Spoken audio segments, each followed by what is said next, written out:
Hello साथियों, नमस्कार। आप सभी का स्वागत है अपने यूट्यूब चैनल अजय स्टडी पर। साथियों, इस समय आप सभी लोग टेट और सुपर टेट की तैयारी में लगे हुए हैं।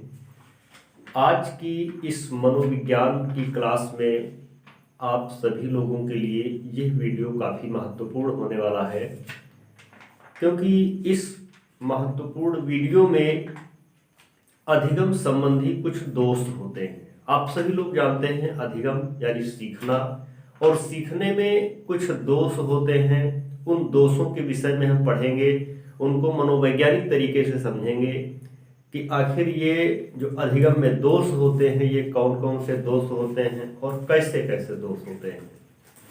आज की क्लास शुरू करने से पहले मैं आप लोगों से चाहूँगा कि यदि आप लोग हमारे चैनल पर नए हैं, अभी तक हमारे चैनल को सब्सक्राइब नहीं किया है, तो सब्सक्राइब कर लीजिएगा और दबा दीजिएगा बेल आइकन, ताकि कोई भी नोटिफिकेशन, क्योंकि टेट और सुपर टेट के वीडियो आपको अक्सर इस यूट्यूब चैनल पर मिलते रहेंगे, और वो भी नॉर्मल नहीं बल्कि आपके लिए बेहद महत्वपूर्ण टॉपिक के वीडियो मिलेंगे, जो कि आपको परीक्षा भवन में विधिवत आपका सपोर्ट करेंगे। मुझे उम्मीद है कि इस वीडियो से, इस क्लास से आपके लिए कुछ न कुछ एक नंबर का जरूर मिल सकता है। क्लास बहुत छोटी है, बहुत कम समय की है, लेकिन इस कम समय में अगर हमको कुछ नंबर मिल जाते हैं तो इससे बेहतर और क्या हो सकता है। क्योंकि हमको उतना ही पढ़ना है, बिल्कुल सॉलिड पढ़ना है कि कहीं पर हम भ्रमित ना हो और आसानी से चीज़ों को समझ सकें और परीक्षा में आसानी से उत्तर दे सकें। तो वीडियो शुरू करते हैं, क्लास शुरू करते हैं, देखते हैं कि कौन कौन से दोष होते हैं जो कि हमारे शैक्षणिक जीवन में, पठन पाठन में या पूरे जीवन में कई प्रकार के दोष आते रहते हैं। उन्हीं दोषों के विषय में हम सब लोग पढ़ेंगे। देखिए, सबसे पहला जो हमारा दोष आता है जिसको हम बोलते हैं डिस्ग्राफिया। सबसे पहला दोष क्या आता है? ये दोष है अधिगम संबंधित दोष है। देखिए, डिस्ग्राफिया जो दोष है, इस दोष को हम कैसे समझेंगे कि ये कौन सा दोष है और ये कहां पर होता है। ठीक है, डिस्ग्राफिया दोष जो होता है, क्या होता है कि बालक जब लिखने लगते हैं तो वो सही से लिख नहीं पाते हैं। तो जो लेखन संबंधी दोष होता है उसको हम क्या बोलते हैं? डिस्ग्राफिया दोष। अगर किसी बालक में लेखन संबंधी दोष पाया जाता है तो उस दोष को हम क्या बोलेंगे? उसको बोलेंगे हम डिस्ग्राफिया दोष। ये कैसा होता है? ये होता है लेखन संबंधी दोष।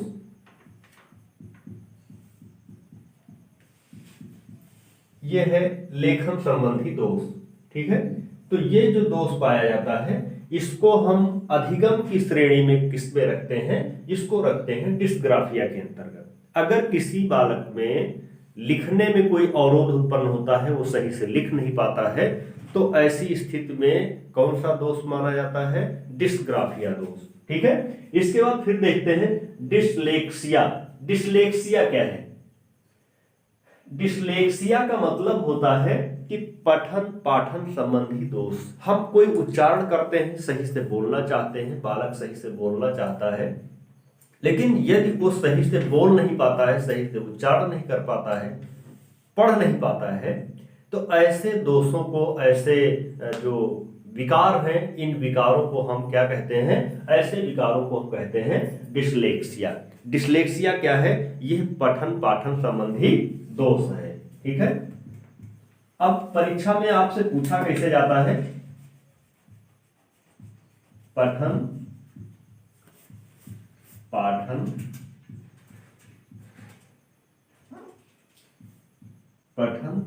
संबंधी दोष।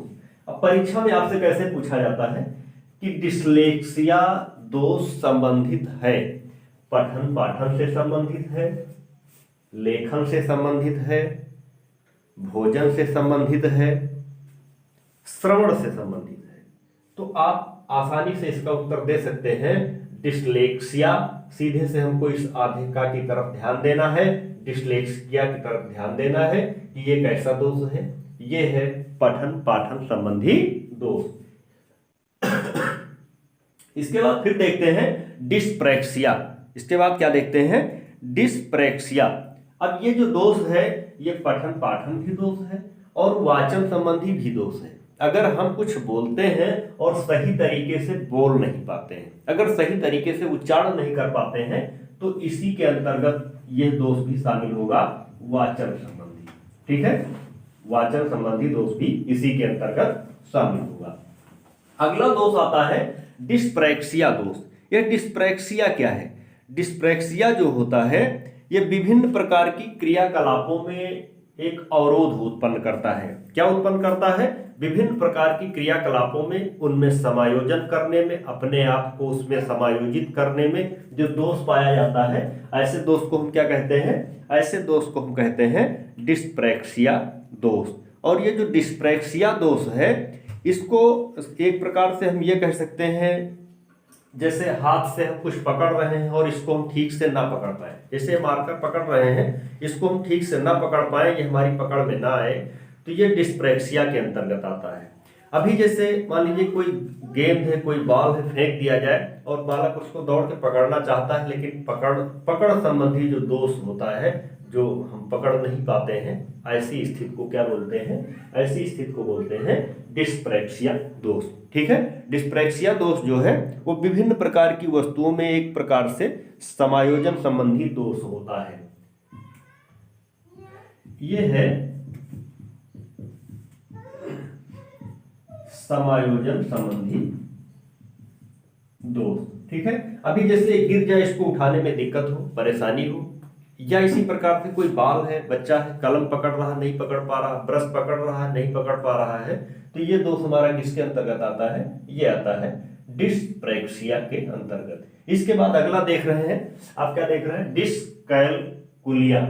डिस्कैलकुलिया, डिस्कैलकुलिया दोष जो होता है, यह दोष एक प्रकार से हम इसको कैलकुलिया देख करके ही समझ जाते हैं। कैलकुलिया का मतलब होता है कैलकुलेट करना, और हम कैलकुलेट कहाँ करते हैं?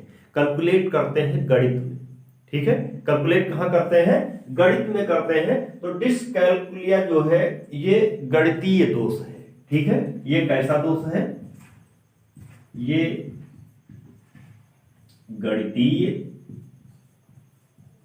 दोष है, और या फिर इसको हम कह सकते हैं कि एक जोड़ संबंधी दोष है, गणितीय दोष है, संक्रियाओं संबंधी दोष है, संख्याओं संबंधी दोष है।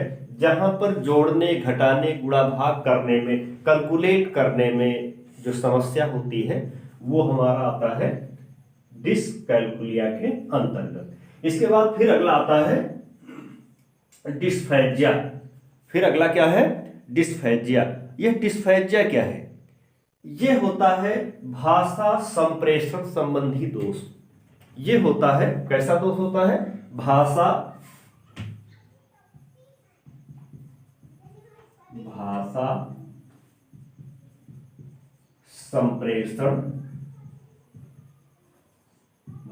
संप्रेषण संबंधी दोष।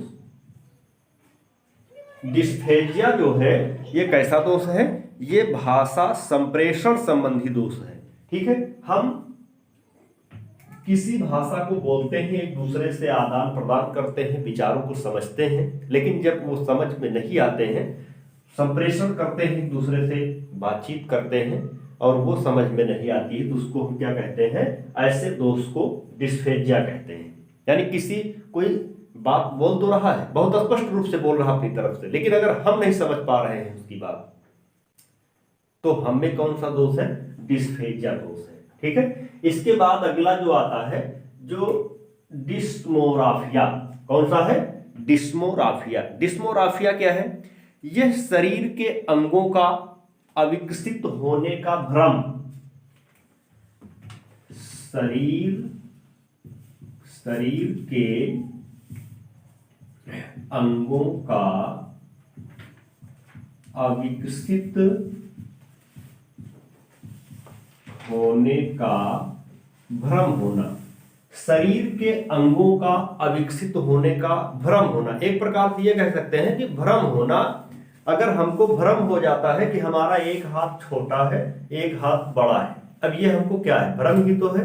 हालांकि ये ऐसा होता नहीं है, लेकिन अपवाद स्वरूप अगर कहीं होता भी है तो वो किसके अंतर्गत आता है? अगर हमको भ्रम हो जाता है कि हमारा एक कान बड़ा लगता है, एक कान छोटा लगता है, अगर ऐसा भ्रम हो जाता हमको, तो इस भ्रम को हम क्या कहते हैं? इस भ्रम को कहते हैं डिस्मोराफिया। ठीक है, शारीरिक दोष संबंधी या शरीर के अंगों में छोटा बड़ा होना या अविकसित होने का एक भ्रम होना जो है, ये किसके अंतर्गत आता है? डिस्मोराफिया के अंतर्गत आता है। इसके बाद फिर अगला जो इसमें आता है एक दोष है जिसको बोलते हैं डिस्थीमिया। अगला दोष क्या है? इसको बोलते हैं डिस्थीमिया। गंभीर तनाव, इसको क्या बोलते हैं?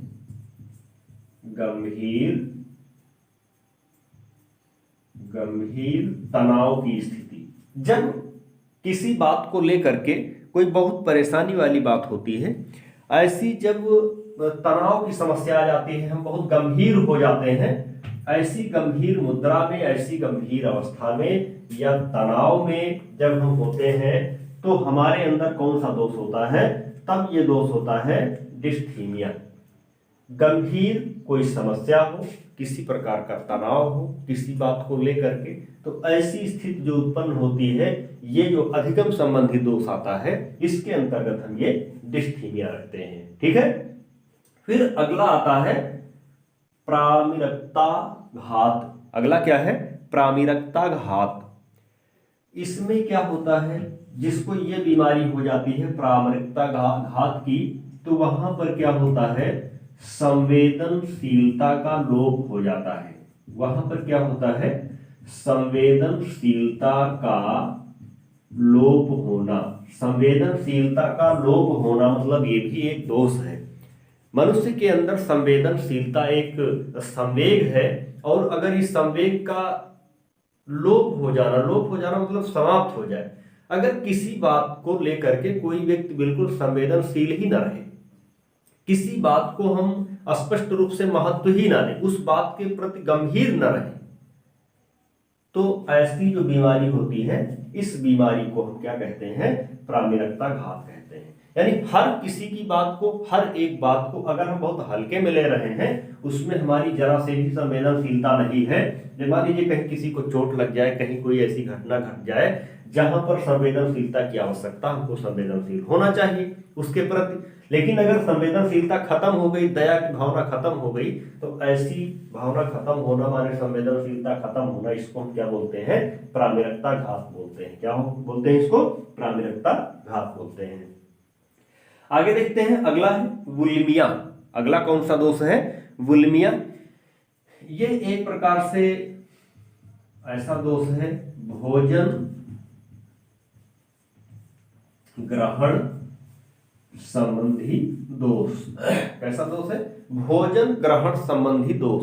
ठीक है, मान लीजिए ये जिसको ये दोष हो जाता है बुलिमिया, भोजन ग्रहण करता है लेकिन भोजन वो खा नहीं पाता है, या खाता है तो उलट देता है, या किसी प्रकार से उसकी अंतरात्मा नहीं कहती खाने की। तो जब हम भोजन ग्रहण नहीं कर पाते हैं, कोई ऐसा विकार उत्पन्न हो जाता है, तो इस विकार को यानी भोजन ग्रहण संबंधी विकार को हम किस रोग के अंतर्गत रखते हैं? किस दोष के अंतर्गत रखते हैं? बुलिमिया के अंतर्गत रखते हैं। बहुत से लोग होते कहते हैं हमको भोजन अच्छा नहीं लगता है, भोजन अच्छा नहीं लगता है, या भोजन ग्रहण करने में पेट से लेकर के और मुंह तक किसी भी प्रकार का जो विकार उत्पन्न होता है, तो ऐसी बीमारी, ऐसा दोष बुलिमिया के अंतर्गत रखा जाता है। ये भोजन संबंधी विकार है। ठीक है, फिर है आत्मविभोर। अगला जो टॉपिक आता है इसका, ये है आत्मविभोर। आत्मविभोर का मतलब होता है कि कोई बालक अगर अपने आसपास के वातावरण से अनजान रहता है, वातावरण से क्या रहता है?